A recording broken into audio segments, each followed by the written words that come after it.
Bom dia para quem é do dia, boa noite para quem é da noite. Hoje a gente tem a honra aí de estar com o Luiz Pavese, que representa a HDB, e ele vai contar um pouquinho da HDB, um pouquinho do que ele faz na HDB, e hoje o título é Periféricos que impactam diretamente na produção, e ele vai contar um pouquinho da vivência que ele tem no chão de fábrica, nas indústrias aí, e a dificuldade que o pessoal tem nessa interface de indústria 4.0, um pouco dessa confusão aí, e se realmente a gente está preparado efetivamente para toda essa tecnologia que tanto a gente ouve falar, mas na prática ele vai contar um pouquinho do que ele vê. Tá bom? Pavese, com você a palavra. Vamos lá. Boa noite de quem está de noite, de dia, bom dia, de quem está à tarde, boa tarde. Qualquer hora é hora de se aprender, sempre. Eu, Pavese, estou no mercado já há um tempinho. Do plástico eu comecei década de 90, aqui 90, 91. Estou na HDB já faz 28 anos. A HDB foi fundada em 89, 90. Eu comecei em 94. Representávamos injetoras, sempre na área de periféricos e injeção plástica. A partir de 2008, quando o nosso diretor fez 65 anos, tivemos que nos separar da injetora Engel. Aí começamos a galgar um outro mercado. Por que separou? Por causa da idade. Porque eles eram amigos particulares, simplesmente separados por causa da idade dele. Então não foi nada de conflito, nada disso. Ok? E aí a HDB começou novamente, sempre com o pé no chão. Então hoje nós temos a Rasco. A Rasco é uma das primeiras empresas que padronizaram realmente a construção de moldes plásticos no mundo, lá da Alemanha, já na década de 30, 40. Ok? Tudo que CV5, 96, 4546, tudo que acaba em 6, praticamente é lá atrás que a Rasco começou a padronizar. Hoje, praticamente, todo mundo usa. Ótimo isso. E eu tenho também a Dr. Boy. Dr. Boy são injetoras que vão de 6 toneladas, 10 toneladas até 125. Então, são injetoras hidráulicas, tá ok? E de plástico em geral, tudo bem, mas é sempre no mercado de pequenas máquinas, nada acima de 125 toneladas. Eu tenho a partir de desumidificadores de matéria-prima higroscópica, que eu vou falar daqui a pouco, e também represento hoje, nós confeccionamos lá em parceria uma máquina na China, Injection Blow. Injection Blow é para fazer frascos, principalmente frascos de remédio, alguma coisa também de farmacêutico, de cosmético, então estamos nesse mercado. E meu foco aqui hoje é falar principalmente sobre termorreguladores. Por que eu falo termorreguladores? Porque os termorreguladores que eu vejo hoje, eu vejo as empresas por aí, vamos colocar um termorregulador na máquina. Gastam um monte de dinheiro na máquina, mas na hora de colocar, vamos um termorregulador assim, mais ou menos, quer economizar aqui, economizar ali e tal. Só que tem um porém, o que eu digo é o seguinte, a injetora, ela não faz peça. Não é a injetora que faz a peça.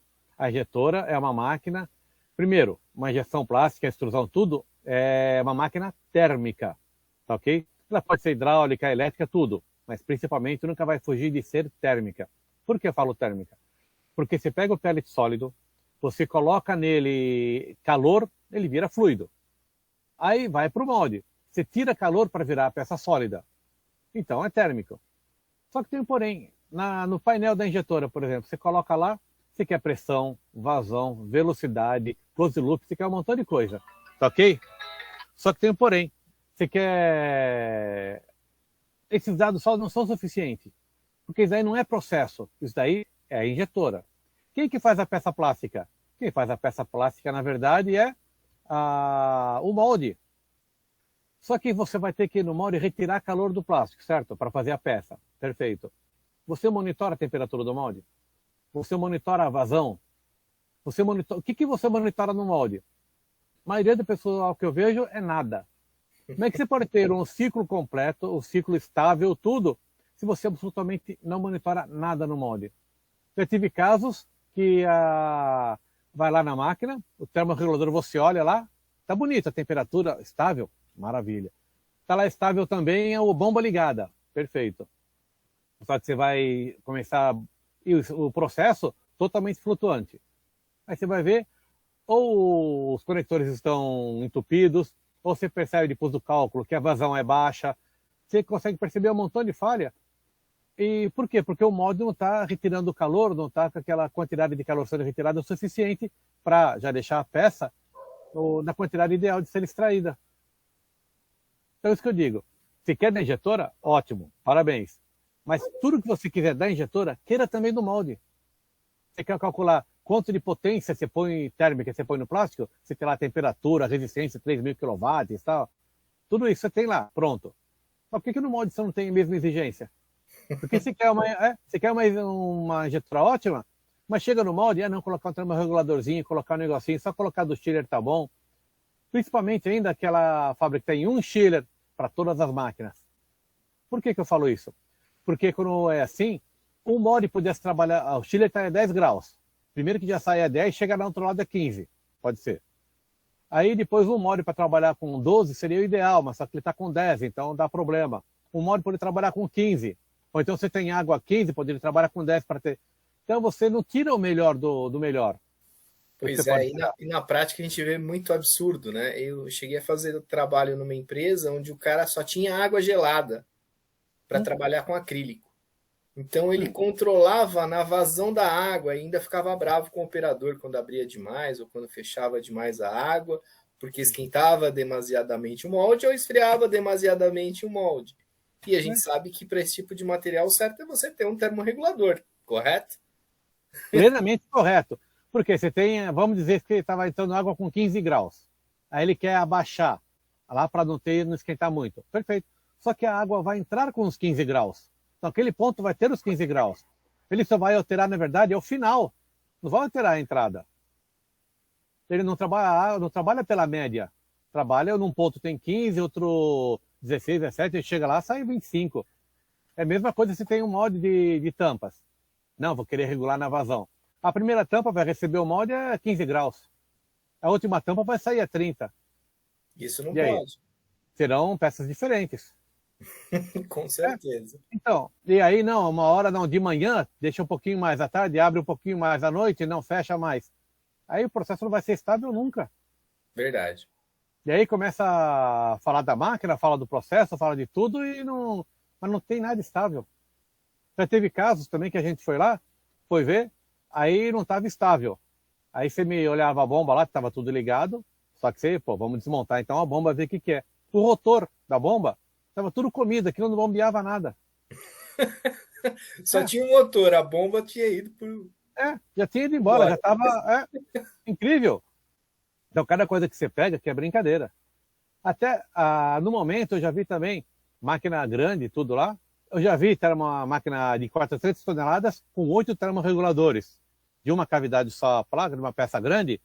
Por que 8 termorreguladores? Porque eles têm cada ponto do molde uma temperatura diferente. Cada molde é tudo bem controlado, porque a peça tinha que sair plana. Então, vários termorreguladores para cada lugar tem uma temperatura própria. Perfeito. Só que, então isso, tá bom. Só que tem outros lugares que não, molde grande também é não colocar um termorregulador. Aí você calcula, não, tem que ter 24 kW, 27 kW, com 150 litros por minuto de vazão, de bomba, assim vai. Ah não, coloca só uma de 9 kW aí, bomba de 30 litros para ser mais barato. Aí é só para fazer de conta que está colocando termorregulador. Para que isso? Para ser enganado. Ele quer ser enganado. Estranho isso. É só para fazer de conta, aí não dá. Não vai a pena. Não, o processo não fica estável nunca. Aí começa a procurar, fala do operador, fala da máquina, tudo. E já aconteceu isso.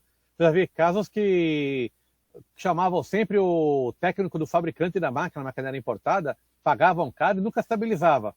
Aí fomos lá ver, da área de periféricos, começamos a ver, tudo que é acoplamento lá valvulado, estava tudo entupido. Quando conseguimos verificar que deu vazão para o molde, estabilizou o processo. Poxa vida. Então o pessoal dá pouca atenção. Isso, certo.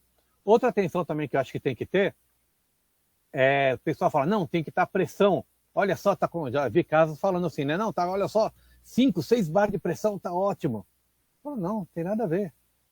O que interessa é a vazão, não a pressão. O pessoal não percebe que na curva da bomba, uma bomba vai mais ou menos de 200 litros por minuto, que ela alcance 5 bar, para ser média. 200 litros por minuto, 5 bar. A pessoa acha que quando tiver com 5 litros por minuto, vai ter os 200 bar, certo? É errado. Quando você tiver 200 litros por minuto, é porque não tem nada na saída da bomba. Então a bomba, a água jogando na frente dela, aí é 200 litros. Então, a pressão dela é 0. Quando que vai ter a pressão máxima? Quando você está rodando, você fecha a saída da bomba. Fechou a saída da bomba, você vai ter a pressão máxima. Consequentemente, a vazão 0. Porque é assim que nós testamos a bomba. Você deixa ela rodando 2 minutos só para sair todo o ar. Aí você vai lá, logo depois da bomba tem um manômetro. Aí você fecha realmente a saída da bomba. Aí você vê quanto que ela alcança de pressão. Se ela der abaixo de 70% da curva especificada lá no manual dela, a bomba já não está valendo mais nada. Esse teste que é simples, ninguém faz. Ou seja, esqueceu o básico. Básico do básico, é verdade. Então é incrível. Então vamos lá. Quer saber se o teu termorregulador ou qualquer bomba está trabalhando adequadamente? Na saída dele você coloque um T, alguma coisa assim, e coloque um manômetro. E depois você coloca uma válvula esfera para abrir e fechar. Você não vai querer temperatura, coloca qualquer válvula lá só para abrir e fechar. E coloca ele trabalhando num circuito fechado por um tempo, só para tirar todo o ar. Depois desse tempo você vai e fecha a válvula. Aí você lê o manômetro. Vai, digamos, uma bomba de 7 bar, é o ideal que ela dê no máximo 4,5. Abaixo disso, a bomba já foi pro saco. Já foi. Né? Então o pessoal deixa de cuidar efetivamente dos periféricos do equipamento, né? Às vezes pensa que tem um avião, né, na fábrica, e na verdade esse avião já não tem mais motor, não tem asa e não decola mais. Exatamente, você não consegue ter aquele trabalho preciso. E o ruim, pior ainda, o que eu falo é, você pode sempre estudar, ser profissional, perfeito. Mas o que faz a diferença do profissional ser um pouco melhor que o outro não é o conhecimento somente, é a experiência. Você tem um termorregulador, você tem um controlador de temperatura, alguma coisa, não confie piamente nele. Não dá para confiar, nada é 100% exato. Não. Ele pode ter defeito e mesmo estando bom pode ser medir uma temperatura diferente. Então não pode confiar nunca 100%. Precisa ter instrumentação para constatar efetivamente se aquilo está funcionando ou não. Sim, mas Principalmente hoje em dia que o pessoal vê os painéis tecnológicos aí pensa que está tudo ali, né? Só que na verdade que era tudo sensor. Um sensor de temperatura, um sensor de pressão, e aí é a mesma coisa que os seus dedos, uma extensão só. Mas eu já vi caso também, 2 máquinas idênticas. Uma produzia peça boa, ótima, e a outra nem tanto. Aí o colega foi lá e começou a medir, porque todos os dados das 2 máquinas idênticos, peças diferentes. Aí ele era uma extrusora, né? Ele pegou e foi lá e mediu a massa na saída. Uma dava, acho que uns 8 graus de diferença da outra. Então ele aumentou a temperatura da rosca lá, do canhão, para que na saída as 2 matérias-primas fossem a mesma temperatura. Então você olhava uma máquina tipo 210 graus e outra 218. Só que na saída era a mesma. Isso que importa. Aí ele pegou, aí as 2 ficaram ótimas, só que com regulagens diferentes. Isso no painel, porque na verdade eram iguais. Sem dúvida. Então você não pode querer confiar. Mais uma vez a importância de verificações físicas, né? Você precisa estar olhando não só o painel, mas também efetivamente aquilo que está acontecendo com equipamentos auxiliares, manômetros, termômetros, enfim, toda a instrumentação que seja redundante ao painel do equipamento. Você tem que duvidar? Sim, não se duvidar estupidamente, não, vou duvidar porque não está certo, nunca sabe fazer, não. Tem que conhecer o produto para ver se ele realmente está trabalhando corretamente. Essa dúvida não é dúvida do processo, aleatório, é uma dúvida para querer saber se aquele equipamento está bom. Porque eu já tive casos também de amigos, por exemplo, que estão lá no processo. Aí o colega, ele presta serviço de assistência, de assessoria também, falava que a câmara quente lá não injetava, uma peça injetava, outra não injetava tal. Aí ele pegou, foi lá, olhou, realmente não estava trabalhando. Ele simplesmente pegou a câmera térmica dele, foi lá e tirou uma foto. Quando pegou a imagem térmica, mesmo que no painel estivesse lá 250 graus em todos os bicos, ele colocou um, estava 200, outro 280, assim vai. Eu acho ideal. Toda indústria plástica, se tivesse uma câmera térmica, olha, resolveria muita coisa, viu? Muito problema. Muito. Molde plástico, então, principalmente. É isso Olha, aí. faria, E hoje tá mais acessível esse tipo de tecnologia, né? Os infravermelhos aí você consegue ter acesso, enfim. Mesmo que você Sim, não tenha condições de ter uma câmera térmica, mas pelo menos um infravermelho que dê para você posicionar e mapear, correto? correto. Eu vi até pela internet, me lembro, acho que é Amazon, alguma coisa assim, vai nem. Desculpa fazer propaganda, mas uma câmera que você coloca embaixo do telefone. Sim, Então, isso daí é quanto? Não dá R$ 1.000, abaixo de 2.000. Qualquer é, empresa pode ter isso. E sim. salva, ajudaria muito, viu? Isso é Muito, muito mesmo. investimento, não é É, gasto. exatamente. A diferença de investimento e gasto é maravilhoso. E vamos lá, cálculo de termorregulador. O que você tem que saber para calcular um termorregulador? Quais as variáveis? Vamos lá. São praticamente duas variáveis para começar o cálculo do termorregulador. Primeiro, você vai iniciar o molde está com temperatura ambiente. Você vai ter que verificar da temperatura ambiente até a temperatura que você quer, quanto que ele precisa. E se você também quiser aquecer o molde em meia hora ou em 2 horas, 3 horas, a quantidade de potência em kilowatt varia muito. Se você quiser, a curva é bem íngreme também. Se quiser em meia hora, ela é bem reta, tem que colocar muito quilowatt. Se você aceita um pouco de tempo a mais, diminui a quantidade de quilowatts.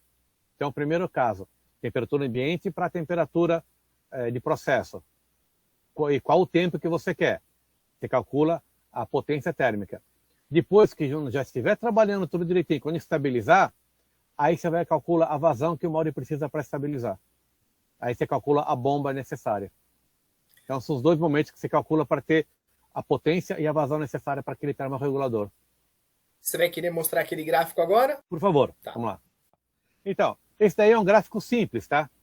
Eu tenho ele faz muito tempo já, mas sempre me ajudou. Na parte da esquerda, você vê a temperatura que você quer no molde. Depois tem os gráficos verticais, você vai lá, o peso do molde, aí você sobe para outro lugar.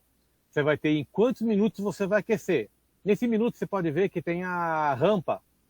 Então, quanto mais rápido você quer aquecer, mais potência tem que ter. Quando você vai da linha da direita, você já tem a potência que você precisa em quilowatts da resistência. Então, esse gráfico funciona muito bem, ok? Para aquecimento do molde.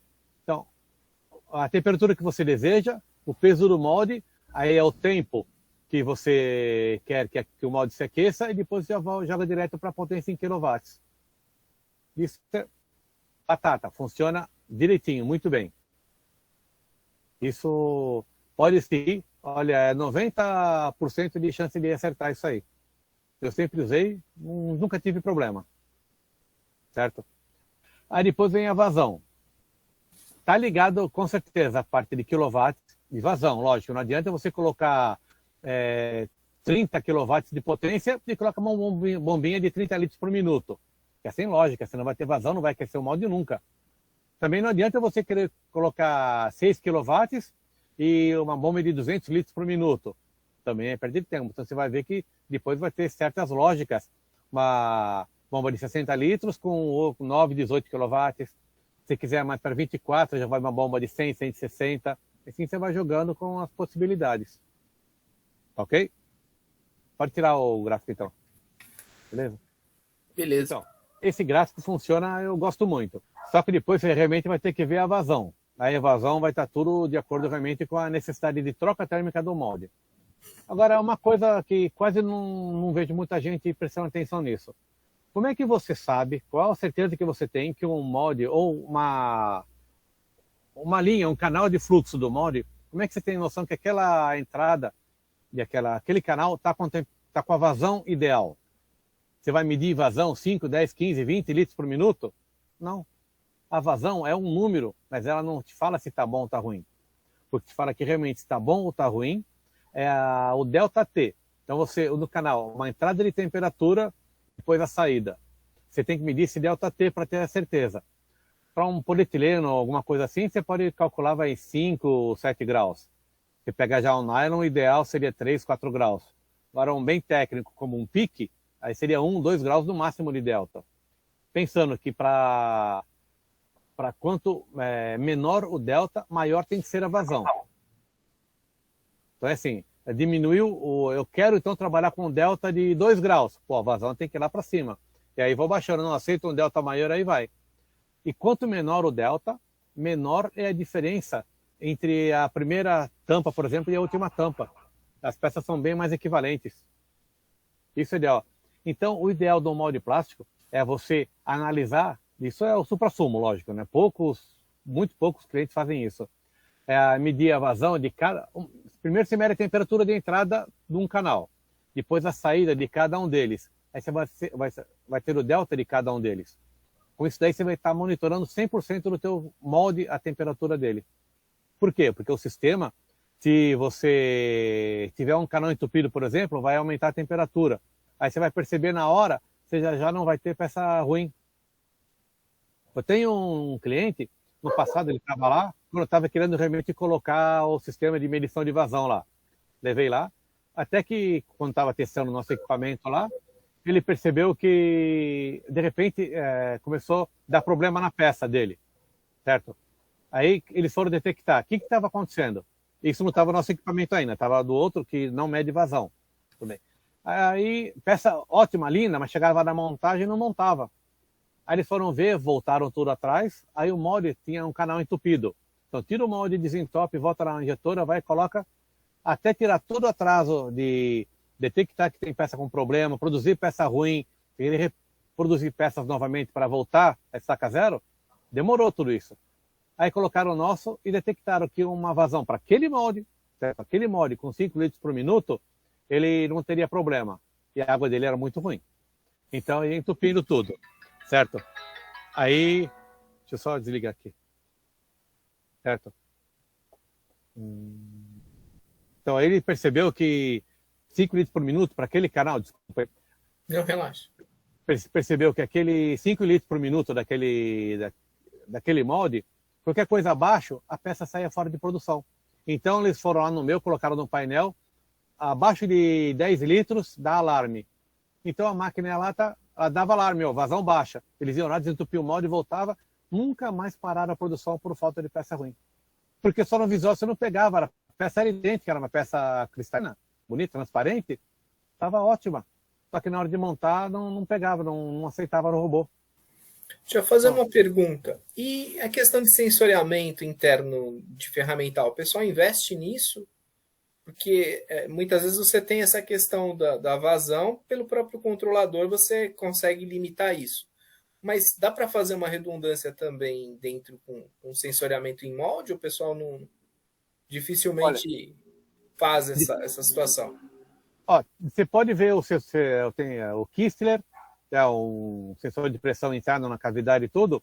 Se o molde aquece, modifica a condição de injeção, de pressão, injeção, tudo lá, varia a condição. Se também a baixa temperatura, também varia. Então ele consegue pegar essa variação. É possível. Você pode colocar um termopar no molde. Só tem que tomar cuidado. Esse termopar, você não pode colocar muito perto do canal de refrigeração. Senão ele vai medir a temperatura da água. Você não pode colocar muito perto da cavidade. Por quê? Senão você injeta, a temperatura sobe. Aí você tira, certo? Extrai a peça, a temperatura cai. Então ele fica oscilando tanto que o termorregulador fica maluco. Então isso não pode ser. Então a distância ideal geralmente está entre 15 e 20 milímetros da superfície da cavidade. Como o aço não transmite muito bem calor, então a onda que ele faz vai estabilizando uns 15 e 20 milímetros de distância.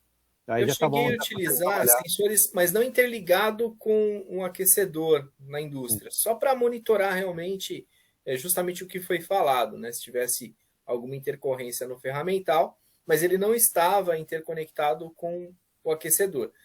Era simplesmente um monitoramento a mais do processo.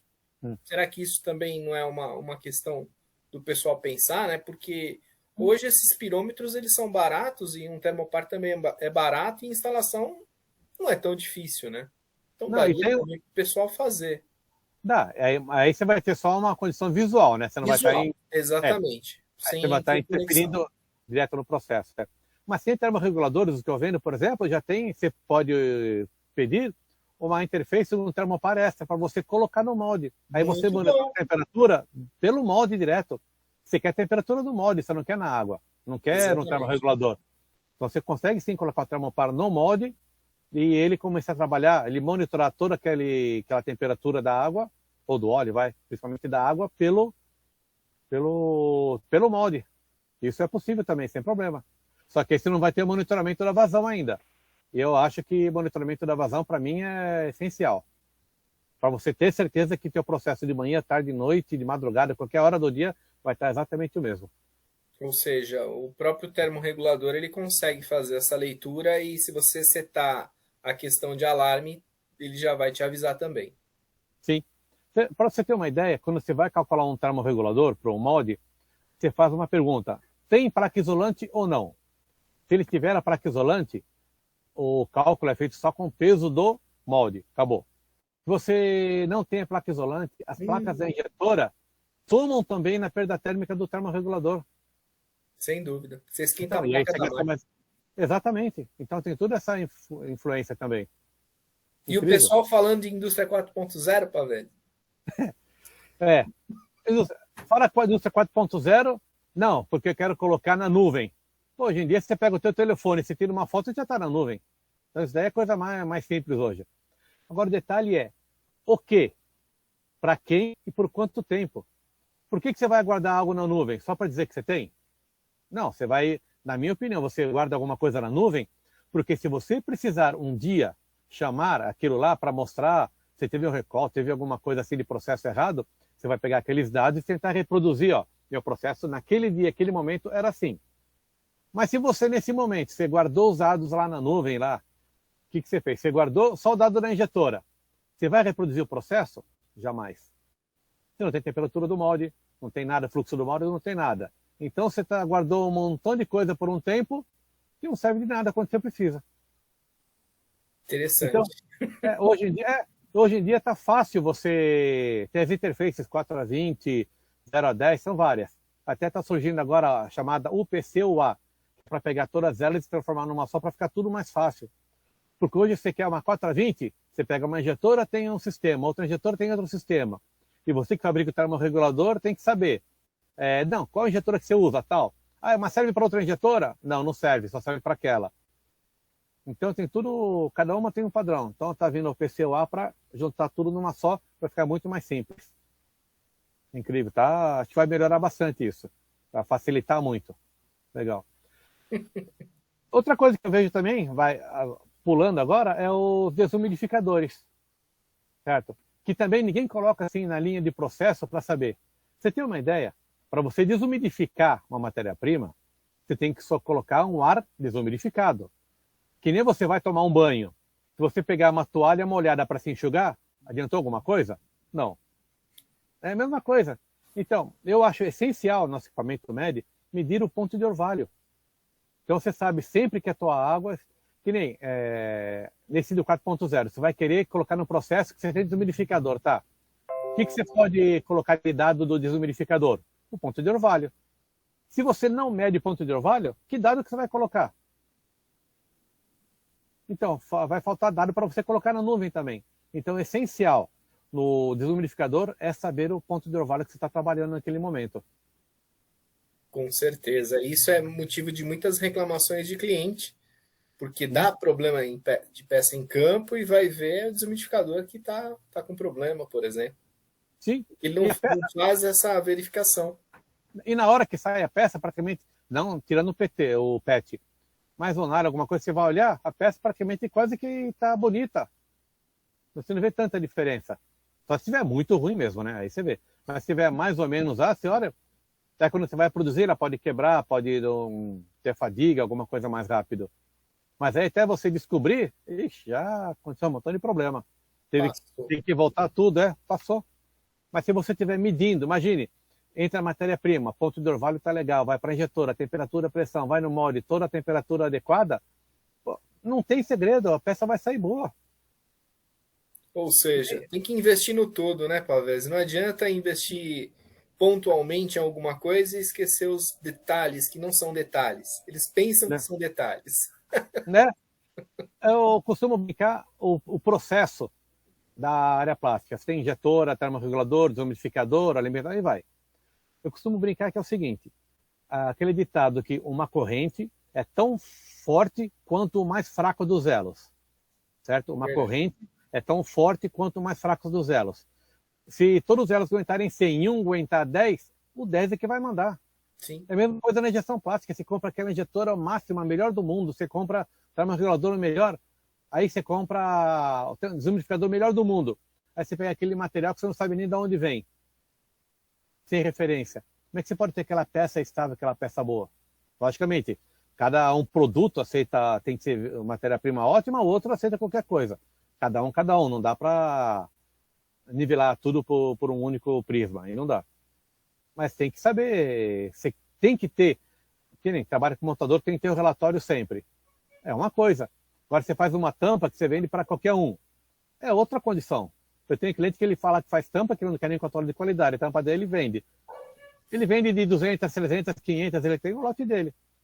Já tem outro que tem que ter tudo o melhor do controle de qualidade possível. Cada um tem que ser mercado. Os dois estão certos. Não tem certo e errado nisso. Tem que conhecer o teu mercado para fazer o teu certo. Tá aí certo. Sim. É. A exigência é a especificação do cliente, né? Então você tem que atendê-lo. Mas Sim. saibam que para atender a especificação do cliente tem que ter todo um cenário por trás disso. Né? Sim. E não pode esquecer que todos eles são importantes, né? Não só a máquina, mas o material, o periférico, e quem está por trás disso também, né, Pavese? Porque Sim. essa pecinha que está atrás de tudo também pode deixar passar alguma coisa se ele não for bem treinado, se ele não tiver conhecimento técnico para isso. E eu acho que isso é um motivo da gente estar conversando hoje, né? Trazer Sim. todo esse nível de informação para o pessoal ter entendimento e poder ter até poder de barganha, porque muitas vezes quem está por trás de tudo isso não conhece a importância desses periféricos. Eu já cheguei a ter cliente que a gente falou para a pessoa, você precisa de um desumidificador. Falou, não, eu vou fazer uma fogueirinha aqui do lado para esquentar o material. Brincando, logicamente, mas com aquele ar de, poxa, mas será que precisa mesmo? Tem certeza que precisa, não tem um usadinho lá não, aquele que vai descartar para colocar. Aquele mais ou menos. Exato, isso daí acontece. Agora, uma coisa que você falou e é pura verdade.